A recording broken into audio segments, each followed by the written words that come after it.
Mi mamá me abandonó cuando yo tenía 7 años. Durante 21 años no llamó, no me buscó, no preguntó si mi papá y yo teníamos para comer.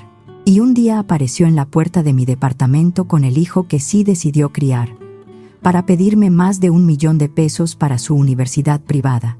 Después, cuando le dije que no había aceptado nada, Emilio todavía tuvo el descaro de exigirme coche y celular nuevo.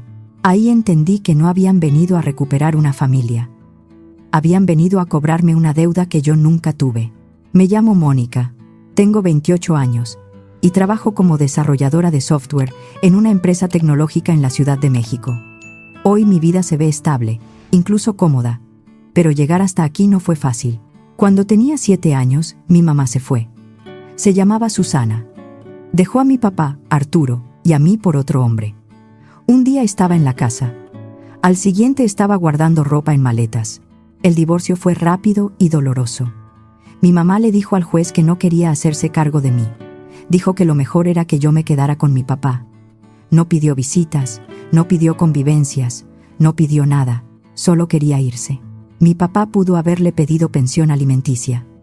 Cualquier abogado se lo habría recomendado, pero no lo hizo. Supongo que fue orgullo, cansancio o esa manera suya de cargarlo todo sin decir nada. Pensó que podía arreglársela solo. Y lo hizo. Apenas, pero lo hizo. Después del divorcio, mi mamá desapareció casi por completo. Se fue a Querétaro, se casó con el hombre por el que nos dejó y, unos años después, tuvo un hijo llamado Emilio. Yo me enteré por mi tía Irma, la hermana mayor de mi mamá. Ella nunca estuvo de acuerdo con lo que Susana hizo. A diferencia de mi madre, mi tía sí se quedó cerca. Hablaba con mi papá, preguntaba por mí, venía a vernos cuando podía. Mi mamá nunca llamó para saber si estaba enferma. Nunca fue a una junta escolar. Nunca me vio en un festival. Lo único que llegaba de ella era una tarjeta de cumpleaños una vez al año, siempre con frases secas, de esas que parecen escritas por compromiso. Espero que estés bien. Con cariño, mamá. Eso era todo. Mi papá tenía una fonda pequeña en Toluca. Servía comida corrida, café, pan dulce, tortas, lo que se vendiera ese día. El lugar era limpio y querido por los clientes de siempre, pero apenas dejaba dinero. En un buen día, después de pagar insumos, gas, luz, renta y sueldos, le quedaban unos 2,000 pesos. A veces menos, a veces nada. Vivíamos atrasados con la renta. Siempre había un recibo vencido en la mesa. Yo comía en la fonda casi todos los días. Comíamos lo que quedaba al final: arroz, frijoles, algún guisado, sopa recalentada. Mi papá también comía eso. Nunca se quejó. Solo decía: mientras tengamos algo caliente, estamos bien. Pero yo sabía que no estábamos bien. Cuando cumplí 13 años empecé a trabajar. Primero cuidaba niños de unas vecinas por las tardes. Luego conseguí un empleo acomodando mercancía en una tienda cerca de la casa. Todo lo que ganaba se lo daba a mi papá. A los 14, mi tía Irma hizo algo que cambió mi vida. Me regaló una computadora portátil. No era nueva, pero para mí era como si me hubiera dado un tesoro. Además, pagó unos cursos de programación para que aprendiera desde cero. Y resultó que se me daba bien, muy bien. Me gustaba que todo tuviera lógica, que si entendías las reglas podías construir algo desde la nada. Mi papá me animaba. Aprende todo lo que puedas, Mónica. El conocimiento nunca estorba. Me uní a un grupo de programación en la escuela. Pasaba cada rato libre escribiendo código. En la preparatoria estudié como si me fuera la vida en eso, porque en cierto modo sí me iba la vida. Logré una beca completa para estudiar ingeniería en sistemas computacionales. Cuando me dieron la noticia, mi papá lloró. Yo también. La colegiatura quedaba cubierta. Y eso era lo más grande que nos había pasado en años. Me quedé viviendo con mi papá para ahorrar. Aún así, necesitaba pagar transporte, libros, copias, comida y materiales. Conseguí empleo como mesera en una cafetería cerca de la universidad. En las noches, hacía trabajos por mi cuenta, páginas de internet sencillas, sistemas para pequeños negocios, automatizaciones para gente que ni siquiera entendía qué necesitaba hasta que yo se lo explicaba. Cuando me gradué, una startup tecnológica con la que había colaborado como estudiante Me ofreció empleo de tiempo completo en la Ciudad de México. Por primera vez en mi vida, tuve que dejar a mi papá. Me dolió más de lo que esperaba. Habíamos sido equipo desde que yo tenía 7 años. Él me abrazó fuerte y me dijo: «Vete. No hicimos todo esto para que te quedaras con miedo. El sueldo era bueno. Mucho mejor de lo que yo había imaginado. Cuando recibí mi primer pago y vi que podía cubrir renta, transporte, despensa, y todavía me quedaba dinero, casi lloré frente a la pantalla del banco. Compré ropa nueva, despensa sin revisar cada precio 3 veces y una cena un martes cualquiera, solo porque podía. Todo eso me parecía irreal. En cuanto mis ingresos se estabilizaron, empecé a mandarle a mi papá 18,000 pesos al mes. No me lo pidió. Nunca me lo habría pedido. Pero yo quería hacerlo. Él me había sostenido cuando no había nada. Ahora me tocaba sostenerlo a mí. Lo ayudé a pagar deudas de la fonda. Pagué reparaciones cuando el techo empezó a filtrar agua. Le compré un coche seminuevo cuando el suyo dejó de funcionar. Le cambié el refrigerador industrial de la fonda, porque el viejo se apagaba cada semana. Unos años después de mudarme a la Ciudad de México, pasó algo que todavía me cuesta creer. En la startup me habían ofrecido parte de mi compensación en acciones cuando la empresa apenas sobrevivía. Además, yo había invertido 180,000 pesos de mis ahorros, una cantidad que en ese momento me dio miedo a arriesgar. Cuando la empresa creció y levantó una ronda importante, pude vender una parte. Esos 180,000 pesos se convirtieron en más de 5 millones. Me quedé sentada en mi escritorio, mirando mi cuenta bancaria, sin poder creer que esos números fueran reales. Con ese dinero, compré un departamento pequeño en la colonia del Valle. No era una mansión. Saqué una hipoteca que sí podía pagar y di un enganche enorme. Lo amueblé poco a poco con muebles modernos, sencillos, elegidos por mí. Todo era resultado de años sin dormir bien, sin gastar de más, sin rendirme. También le mandé a mi papá 550,000 pesos para liquidar un préstamo que había pedido para mantener la fonda abierta. Cuando hicimos videollamada después de que pagó la deuda, no pudo hablar al principio. Solo se tapó la cara con una mano. «Estoy orgulloso de ti, hija», me dijo al fin. Yo también lloré. Habíamos sobrevivido. Una tarde de octubre, poco después de las 7, alguien tocó a la puerta de mi departamento. Yo estaba terminando un reporte de trabajo y no esperaba visitas. Antes, habían llamado desde recepción. Cuando escuché el nombre de mi mamá, me quedé tan desconcertada que autoricé la entrada sin pensarlo bien. Miré por la mirilla y sentí que el cuerpo se me congelaba. Era mi mamá. Estaba parada frente a mi puerta con un muchacho alto, delgado, pegado al celular. Tenía audífonos puestos y cara de fastidio. Abrí, pero no dije nada. «Mónica», dijo mi mamá, sonriendo como si acabáramos de vernos la semana pasada. Sorpresa. La miré. Tenía más arrugas, el cabello teñido de castaño claro y una bolsa cara colgada del brazo. Pero sus ojos eran los mismos, fríos cuando dejaba de sonreír. Me tocó el brazo como si todavía tuviera derecho a hacerlo. Yo di un paso hacia atrás. «Él es Emilio», dijo, señalando al muchacho. «Tu hermano». Emilio apenas levantó la mirada del celular. «Hola», murmuró, sin ganas. «¿Cómo me encontraste?», pregunté. «Tu tía Irma me dio tu dirección», respondió mi mamá. «Le dije que quería verte, que quería arreglar las cosas». Tragué saliva. «Nos acabamos de mudar a la Ciudad de México», agregó. «Pensé que sería bonito estar cerca de ti». No supe qué decir. Una parte de mí quería cerrar la puerta, otra quería entender por qué había vuelto. Me hice a un lado y los dejé pasar. Nos sentamos en la sala. Mi mamá miró todo con demasiada atención: los muebles, las lámparas, los cuadros, la vista desde la ventana, la computadora en mi escritorio. Miró algunas fotos, pero no preguntó por ningún recuerdo. Solo observaba mi casa como si estuviera calculando cuánto valía. «Te ha ido muy bien», dijo. «Estoy muy orgullosa de ti». Sentí un nudo en la garganta, pero de rabia. Ella siguió hablando. Me dijo que me había extrañado mucho, que pensaba en mí todo el tiempo, que la vida había sido complicada, que la familia era lo más importante. Palabras bonitas, pero huecas. Yo asentía, pero no le creía nada. Entonces llegó al punto. Emilio va a entrar a la universidad pronto, dijo. Quiere estudiar algo de tecnología, como tú. Ingeniería en software, sistemas, algo así. Encontramos una universidad privada muy buena, pero es cara. Entre inscripción, colegiaturas y gastos, necesitamos más o menos 1.200.000 pesos. Me quedé inmóvil. Serían alrededor de 35.000 pesos por mensualidad, más inscripción, materiales y otros gastos. Continuó. Tú puedes hacerlo. Sentí como si alguien me hubiera golpeado en el estómago. Antes de que pudiera responder, Emilio levantó la vista de su celular. Para ganar bien, tu departamento está chico, dijo. Y tu coche está muy normal. La verdad vives medio aburrida. Lo miré sin parpadear. Lo dijo como si fuera un hecho. Como si yo le debiera una explicación sobre mi vida, mis decisiones, mi casa, mi dinero. Necesito tiempo para pensar, dije. Mi mamá sonrió. Claro, hija.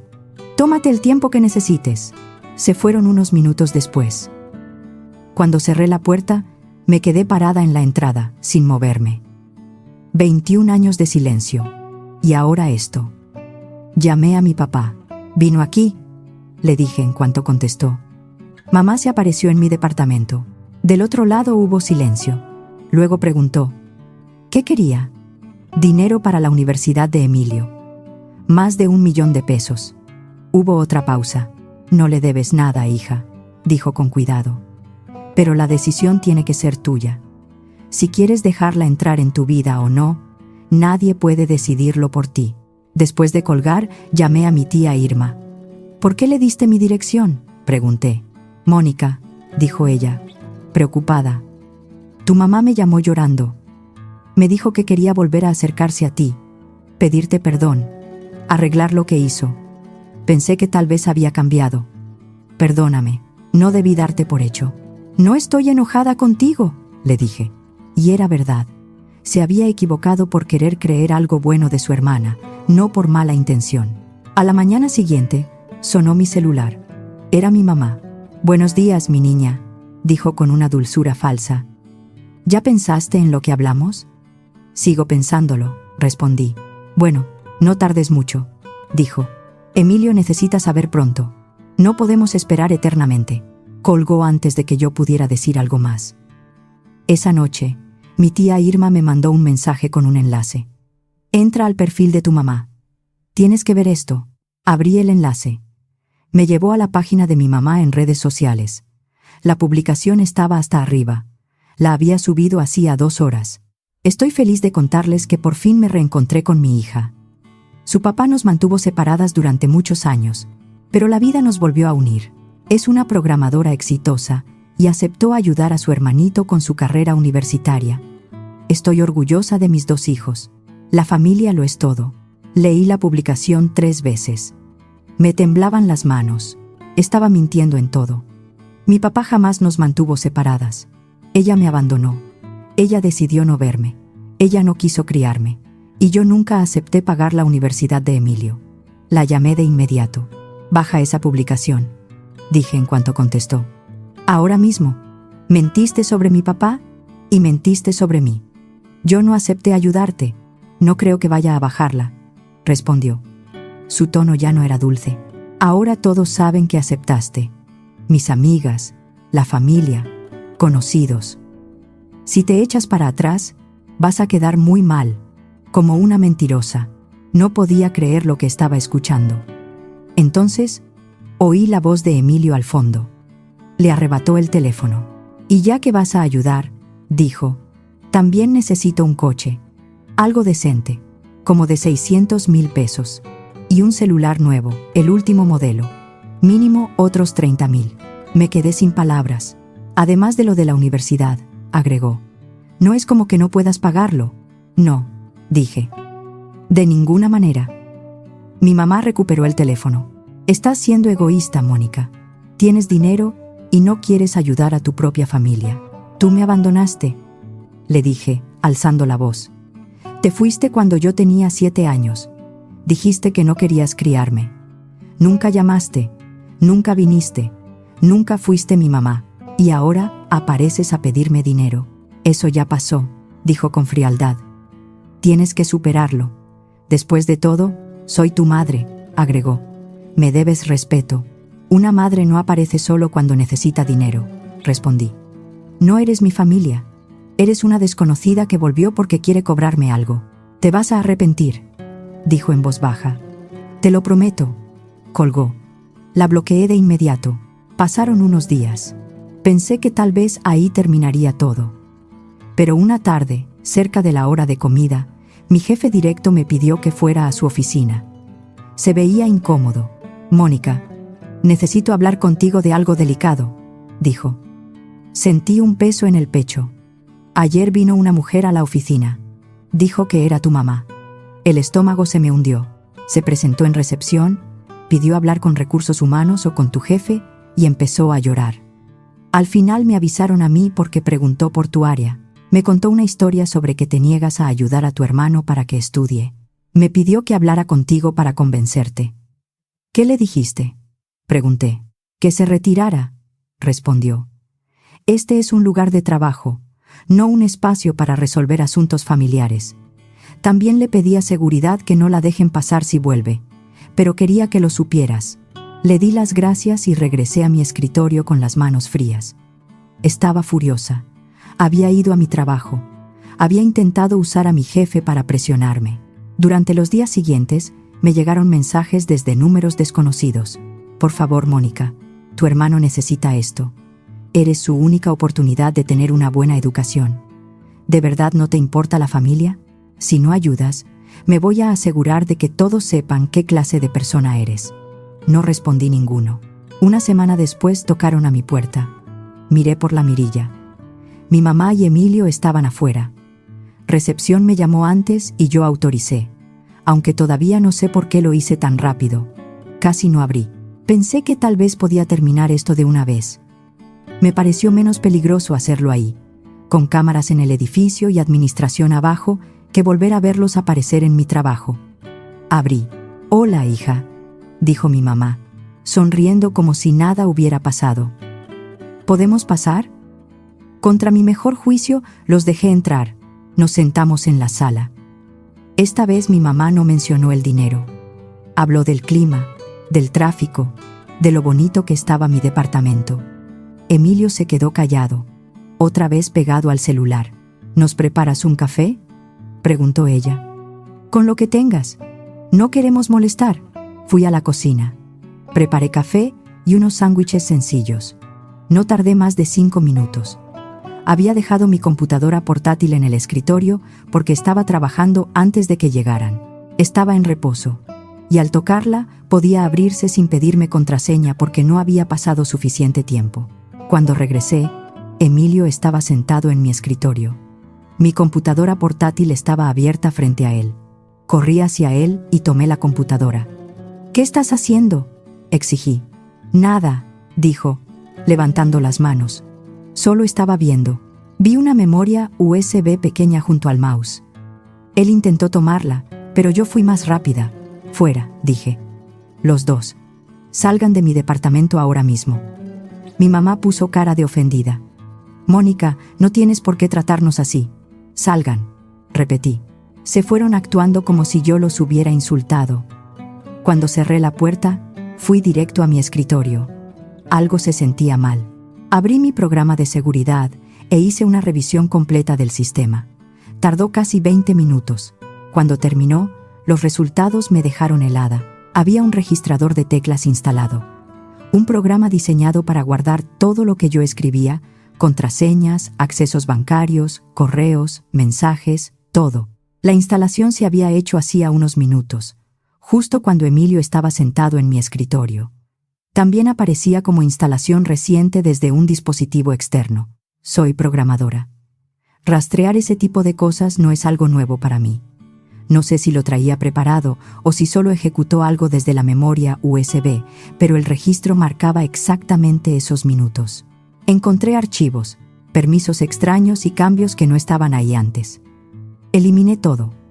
Luego cambié mis contraseñas, activé verificaciones adicionales y cerré sesiones en todos los dispositivos. Primero llamé a mi abogado.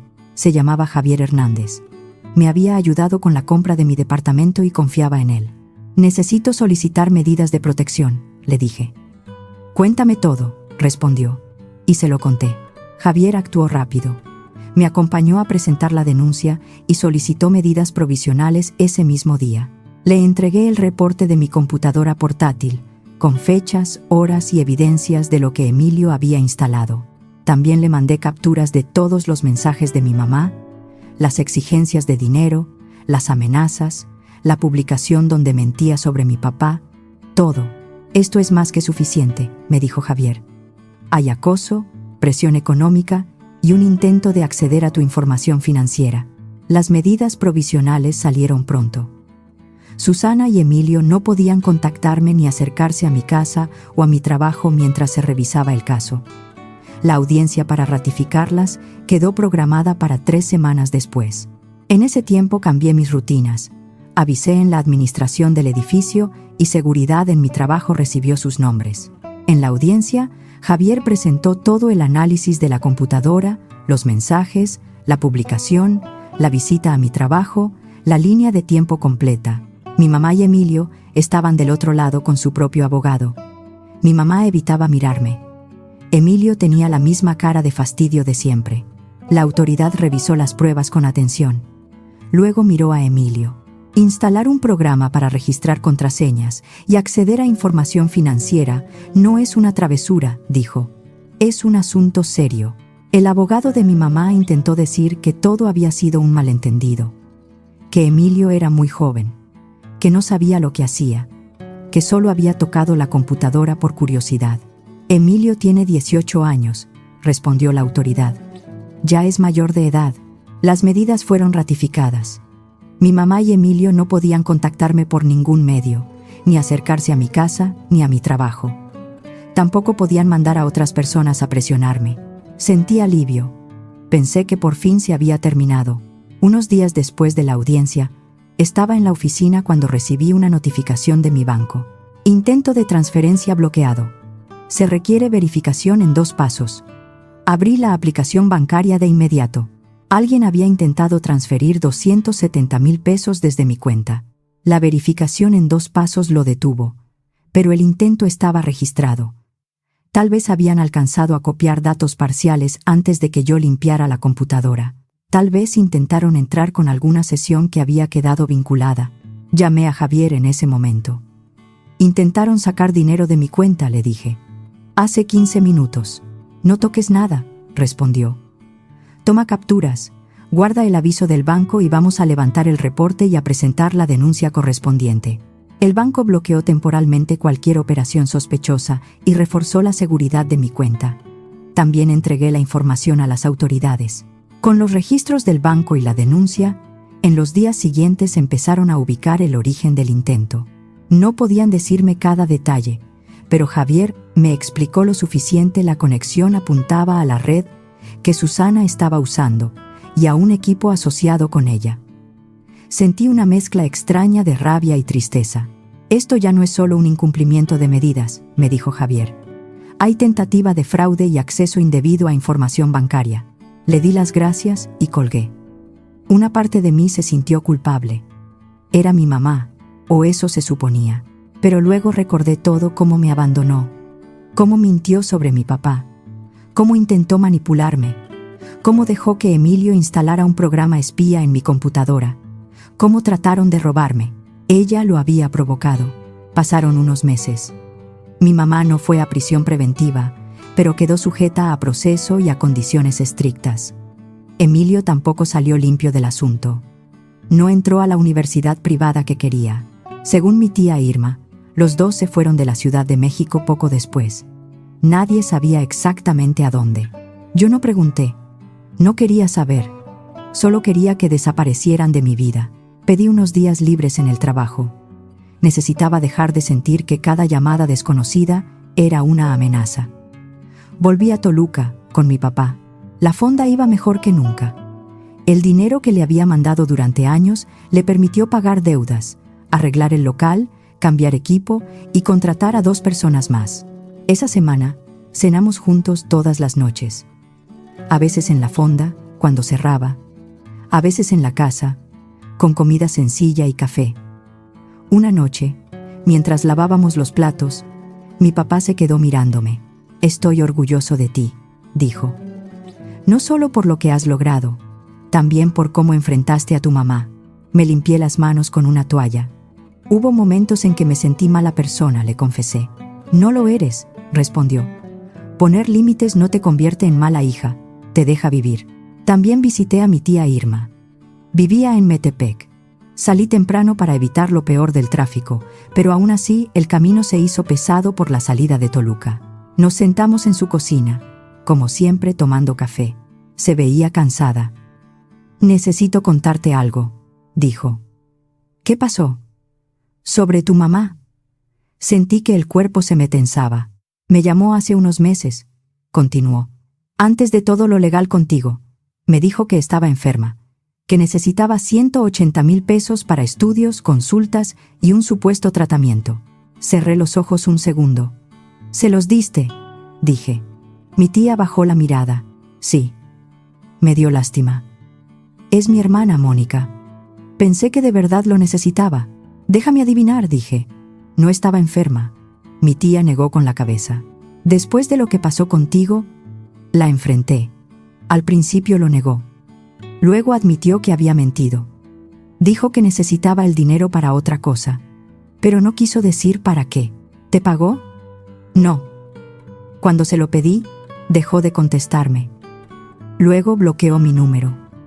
Estiré la mano sobre la mesa y tomé la suya. «Lo siento mucho, tía». «No lo sientas», dijo.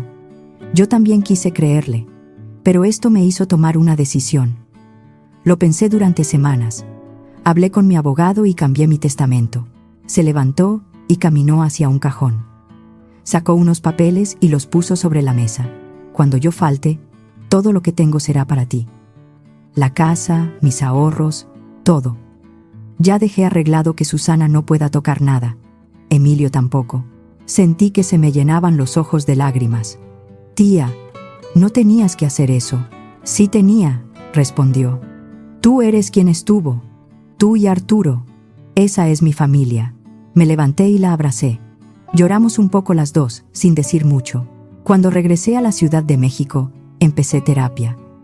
Lo había pensado durante mucho tiempo, pero siempre lo posponía. Decía que no tenía tiempo, que ya estaba bien, que podía manejarlo sola. La verdad era que no estaba tan bien. Mi terapeuta se llamaba Doctora Martínez.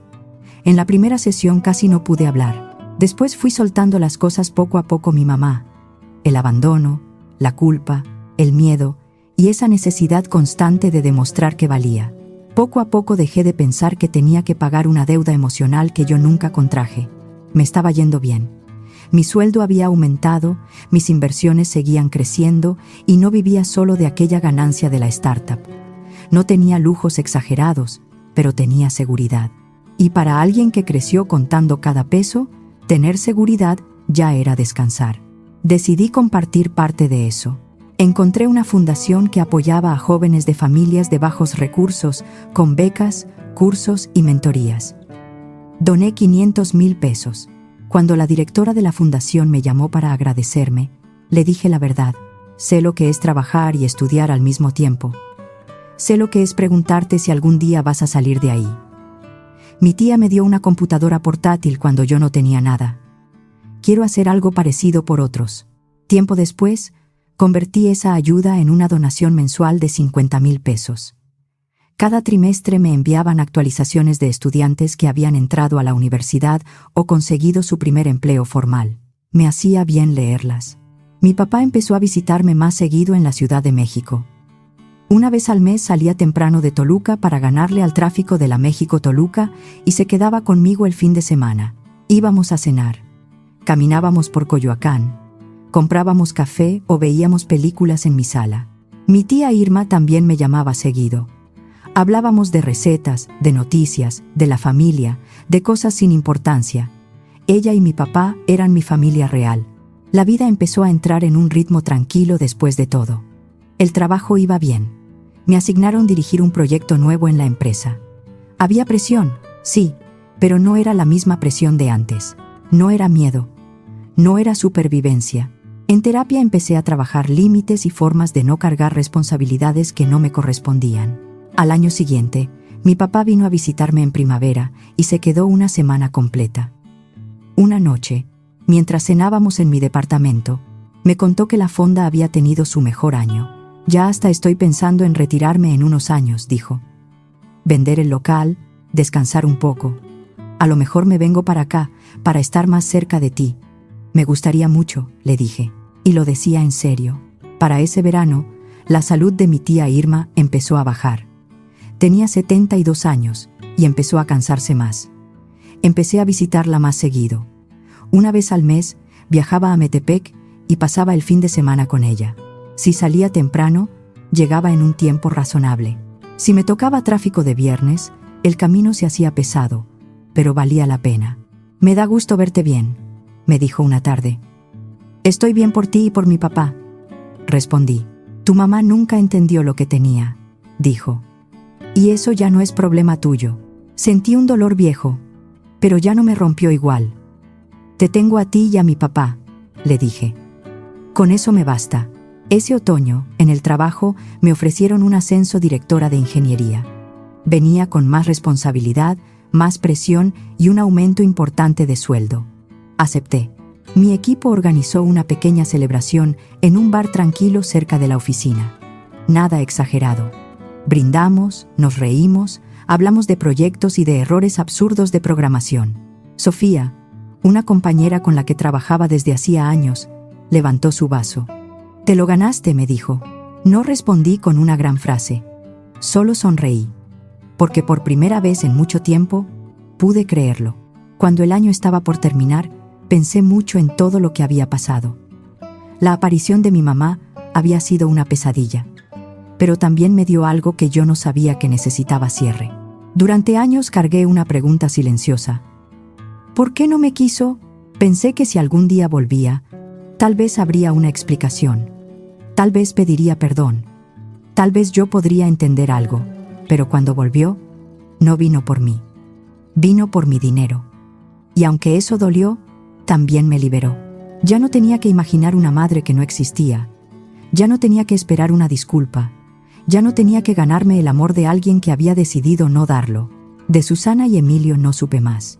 Escuché por comentarios de terceros que se habían ido hacia el sur, quizá a Puebla o a Veracruz, pero nunca lo confirmé.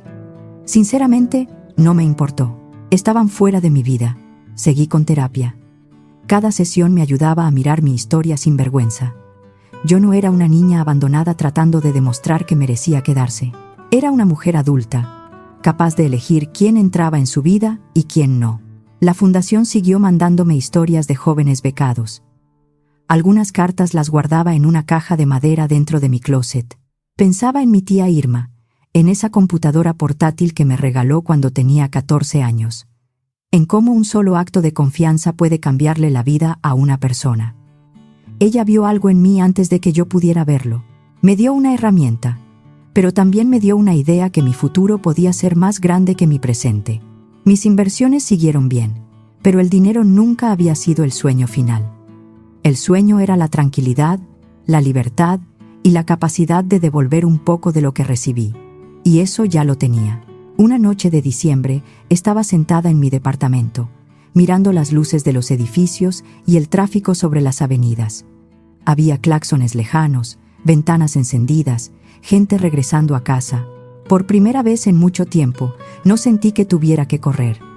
No tenía que demostrar nada.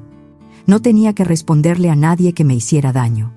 No tenía que comprar el amor de una madre que decidió irse. Lo entendí cuando Susana se sentó en mi sala, miró lo que yo había construido sin ella y lo convirtió en una cuenta por pagar. Lo entendí cuando mintió en redes, cuando fue a mi trabajo, cuando Emilio tocó mi computadora para sacar provecho de mi esfuerzo. Tener la misma sangre no convirtió a Susana en madre, y ser su hija no me obligaba a dejarle abierta la puerta. Mi casa, mi dinero, mi trabajo y mi vida no eran una deuda pendiente con quien decidió abandonarme. Mi vida era mía, y nadie iba a quitarme eso. Ni Susana, ni Emilio, ni nadie.